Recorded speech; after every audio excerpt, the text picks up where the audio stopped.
Bonjour Déborah Waldman. Bonjour. Bonjour, c'est toujours un plaisir d'interviewer la première femme chef d'orchestre permanent en France. C'est un grand honneur. Pareillement. Toujours un plaisir pour moi aussi. Comment allez-vous depuis cette première rencontre pour laquelle nous avons fait connaissance, où vous prenez un petit peu vos marques, vous venez d'être nommée, vous avez maintenant passé quelques mois avec les musiciens de l'Orchestre national d'Avignon-Provence, orchestre qui vient d'être labellisé national, dans une période un petit peu, on va dire, assez inédite et assez particulière sur le monde de la culture. Mais comment allez-vous? Comment vous êtes-vous adapté avec les musiciens et avec cette situation? Alors, il y a eu deux phases. Le début, c'était en septembre, où c'était un peu l'euphorie. On pouvait jouer devant le public, même s'il était en jauge réduite. Et là, il y avait un grand enthousiasme. Et ça allait un grand crescendo jusqu'au premier concert d'abonnement qui finalement a été annulé à cause du Covid.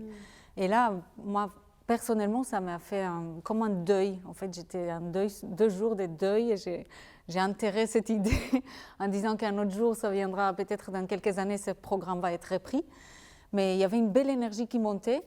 Et puis, hop, les 3 semaines de silence, en tout cas moi je ne les ai pas vus, ils ont eu d'autres choses. Depuis la semaine dernière, alors ça reprend, et je trouve qu'on a beaucoup de chance dans ce deuxième confinement de pouvoir jouer.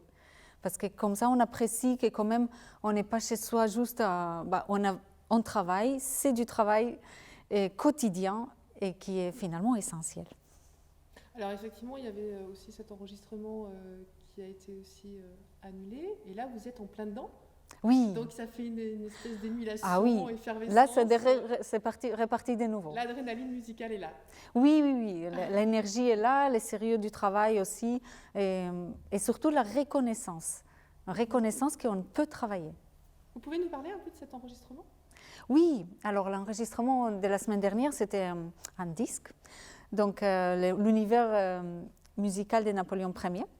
Nous avons enregistré 2 symphonies de la même année, 1809, de Gossec et de Méhul. La 3e de Méhul est la symphonie pour 17 parties de Gossec. Et en fait, ces 2 symphonies qui rejoignent un univers pompeux de l'empereur, n'est-ce pas? Nous allons donner aussi une ouverture de Sophie Gay, donc d'une compositrice, qui sera un peu notre marque personnelle de la redécouverte des compositrices de l'histoire. Et pourquoi de redécouverte? Parce que figurez-vous que ça n'a jamais été enregistré. Donc nous faisons le premier enregistrement mondial de cette ouverture. Félicitations. Je suis fière de l'orchestre. Alors on a l'impression que vous redynamisez un petit peu, vous revisitez quelque part le répertoire traditionnel, classique, en mêlant plusieurs origines et plusieurs cultures aussi à travers cette orchestration. Justement, il y a un concert prochainement qui va être diffusé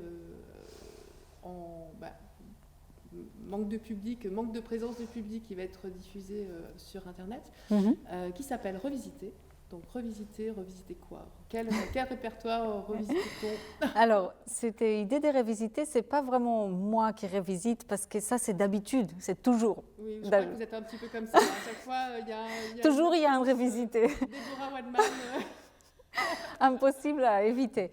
Or, là, c'était vraiment précisément entre Haydn et d'autres maîtres de l'histoire qui ont revisité Haydn. Donc, par exemple, nous avons la ouverture de Haydn et Tchaïkovski qui s'est inspiré d'un thème de Haydn pour ses variations rococo. Et en deuxième partie, nous avons une symphonie de Haydn et Prokofiev qui s'est inspiré des symphonies classiques, donc de Haydn, pour sa symphonie numéro 1 dite classique. Donc en fait, c'est des regards des maîtres de l'histoire sur l'héritage qu'ils ont reçu et comment eux, ils le font différemment. Et évidemment que moi, quand j'arriverai, je ferai ça différemment, mais quand je ferai n'importe quoi, je ferai différemment. Mais ces revisités, c'était vraiment mettre en perspective ces différents regards. Et du coup, ça nous donne la chance de pouvoir trouver peut-être ce qu'ils ont de commun, et aussi où est allé plus loin un ou l'autre, et dans quel sens, dans quel style. C'est très enrichissant. Et à travers cela, vous rajoutez une petite touche personnelle. Obligatoire. La culture brésilienne. Oui, c'est l'énergie brésilienne avec la tête européenne et le cœur universel. Ça, c'est sûr.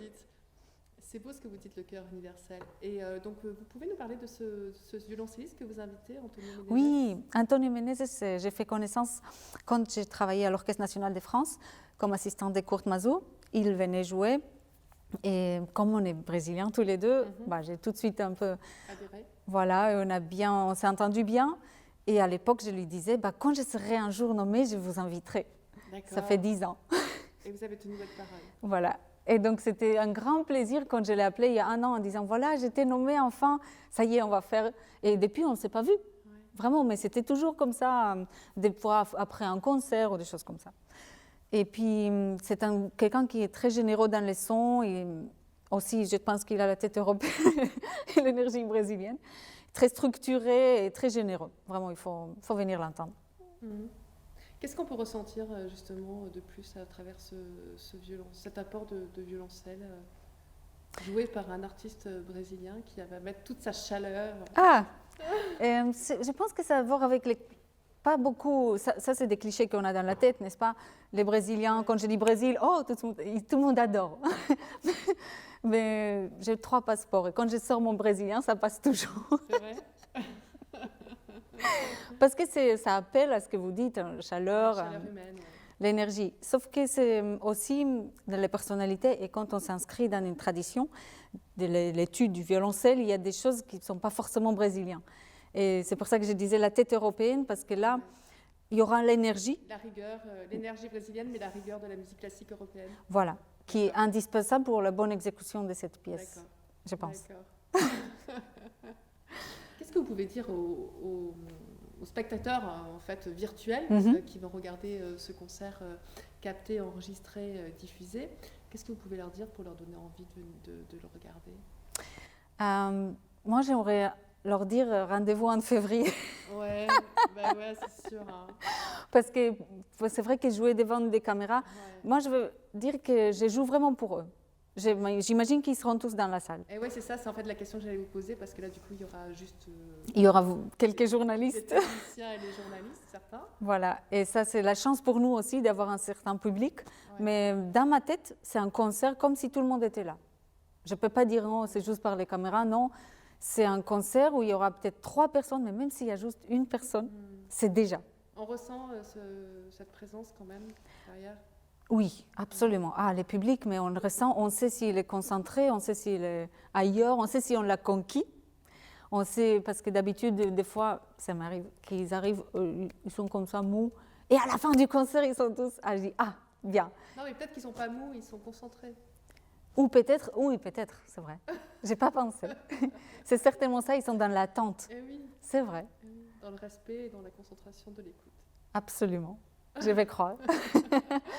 Et à la fin, c'est la fête. Et c'est vrai. À la fin, c'est la fête parce qu'on peut s'exprimer, justement. C'est vrai. C'est bien parce qu'on sent tout à fait l'écoute d'un public. Ouais. Et puis peut-être qu'aussi, il faut oser interagir dans un concert de musique classique parce que c'est tellement spirituel, ça pose, ça repose aussi. Il y a ce respect aussi entre l'interprète, la musique, le compositeur. Donc c'est aussi...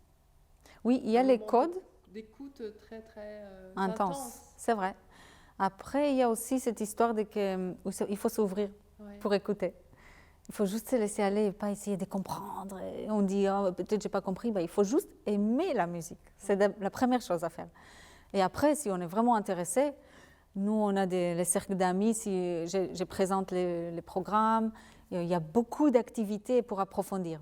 Ah oui, alors parlez-nous de ça, parce que c'est très intéressant quand j'ai appris cette action-là. En fait, vous apprenez l'histoire de la musique aux personnes qui font partie de ce cercle d'amis. Alors, pas du tout. Non, pas du tout. Parce que ce n'est pas l'histoire, parce que l'histoire, ils peuvent la lire sur Internet. Ouais. Et moi, ce que je voulais les apporter, c'est ce qu'ils ne peuvent pas lire sur Internet. Donc, c'est quoi alors? Donc, c'est mon atelier à moi. C'est comment je vois, c'est justement mon revisité à moi. Comment je vois la partition et pourquoi je fais ça comme ça et pourquoi cet thème il est comme ci et donc ça s'enchaîne avec un autre. C'est vraiment leur partager mon atelier. Et puis donc leur faire écouter des repères qui après, pendant le concert, le guideront un peu différemment et peut-être mieux. C'est vraiment dans l'objectif d'approfondir, découvrir, et être pour tous les niveaux. Et ceux qui viennent découvrent et reçoivent ce qu'ils peuvent.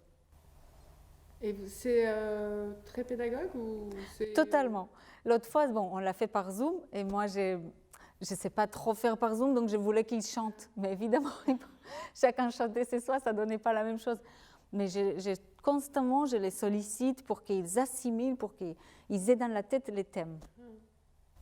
Et ça, ces actions-là, en tant que chef d'orchestre, ça complète en fait votre activité de chef d'orchestre dans la transmission, dans le partage, dans l'explication. J'aime bien ouvrir à des gens qui sont curieux, parce qu'après ils posent les questions aussi. Ouais. Ça c'est intéressant. Ils peuvent revisiter aussi. Absolument. Et inviter leurs voisins à revisiter. Parce que l'objectif c'est d'élargir les cercles. Bien sûr. Voilà. Comment vous l'expliquez justement que vous avez toujours cette envie de mettre votre petite touche personnelle dans la musique? C'est une interprète. En fait, quand je regarde la partition, si ça ne me dit rien, je m'ennuie. Donc, forcément, il faut que ça raconte quelque chose. Et donc, au départ, il y a des fois des pièces, je dis oui, je ne sais pas ce que je vais raconter. Et ben, je m'assois avec la partition et je l'écoute plusieurs fois dans ma tête. Je dis, mais qu'est-ce que ça voulait, quel est le message finalement du compositeur? Et j'essaie de rentrer dans sa peau, et puis à partir de là, évidemment que c'est moi. Donc, mais il y a finalement, on n'est qu'un canal aussi. Oui. Donc il y a des pièces qu'on est sur-dirige, et il y a des pièces qu'on est juste un canal, et c'est eux qui nous dirigent. Notamment dans ce répertoire classique, Haydn, Mozart, une symphonie de Mozart, c'est elle qui nous dirige, c'est incroyable. C'est un plaisir. Et est-ce qu'il vous arrive de vous asseoir sans partition? Ici? Non, partout. Comme ça? Oui, bien sûr, j'aime la lecture, j'aime aussi des fois rien faire, juste dans les trains par exemple, être un peu juste regarder les paysages, ça j'aime bien. Ouais. Oui. Ça fait partie de votre ressource? Oui, c'est un peu de laisser mûrir ce que j'avais. Donc créer un blanc pour pouvoir mieux affronter la suite. C'est bien.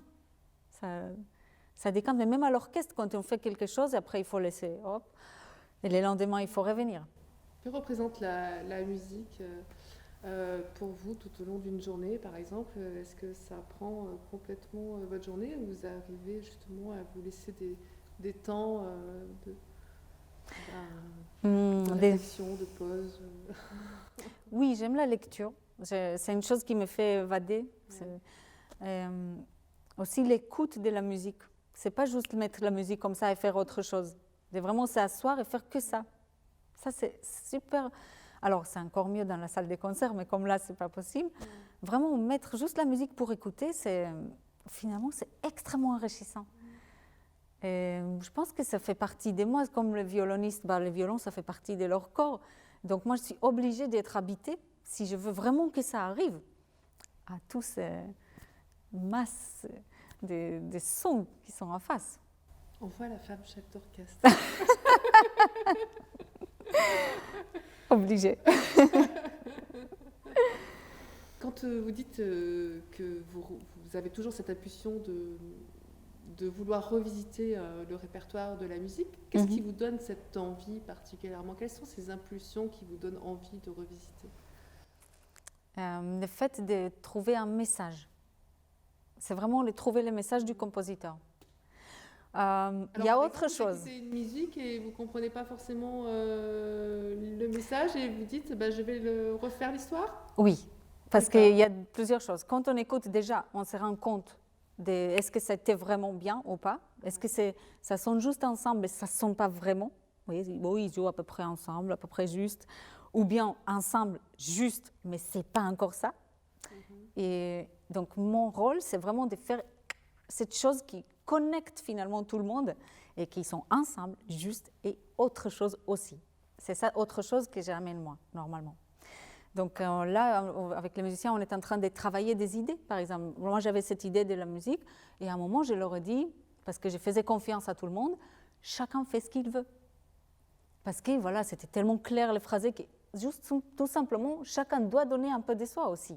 C'est le travail des musiciens, de tutistes. C'est pas juste être suiveurs. Parce qu'en fait, c'est ça, je tiens beaucoup à dire que dans l'orchestre, tout le monde est important. Chaque musicien, chaque pupitre, chaque 39 personnes, 39 individualités importantes. Et une déconcentrée, et c'est bon, elle n'a plus les mêmes choses. Et là, je pense qu'on arrive à une belle concentration dans le travail.